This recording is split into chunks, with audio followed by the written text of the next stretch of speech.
Hi అండి. పల్లి చిక్కీ పర్ఫెక్ట్‌గా ఫాస్ట్‌గా ప్రిపేర్ అవ్వాలంటే ఈ ప్రాసెస్‌లో ట్రై చేయండి. చాలా చక్కగా వస్తుందండి. స్టవ్ మీద ప్యాన్ పెట్టుకొని 2 కప్పులు పల్లీలు వేసుకొని ఫ్రై చేసుకోవాలండి. ఒక ప్లేట్లోకి వేసుకొని పూర్తిగా చల్లారిన తర్వాత పొట్టు రిమూవ్ చేసుకోవాలి. స్టవ్ మీద కడాయి పెట్టుకొని హీట్ అయిన తర్వాత 2 కప్పులు బెల్లం వేసుకొని అస్సలు వాటర్ వేయొద్దండి. వాటర్ వేసామంటే మనకి ఎక్కువ టైం పడుతుంది. ఇలా వాటర్ వేయకుండా పాకం తెచ్చుకోండి, ఫాస్ట్‌గా అయిపోతుంది. కొంచెం యాలకుల పొడి వేసుకొని మిక్స్ చేసుకొని పాకం వచ్చేంత వరకు స్టవ్ సిమ్లో పెట్టుకొని మరిగించుకోవాలండి.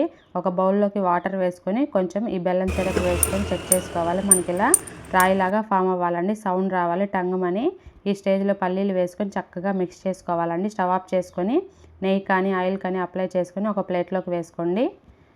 చపాతీ కర్రకు నెయ్యి కానీ ఆయిల్ కానీ అప్లై చేసుకొని ఇలా నీట్గా రోల్ చేసుకోవాలండి. చాకుతోటి ఘాట్లు పెట్టుకోండి అడ్డంగా నిలువుగా.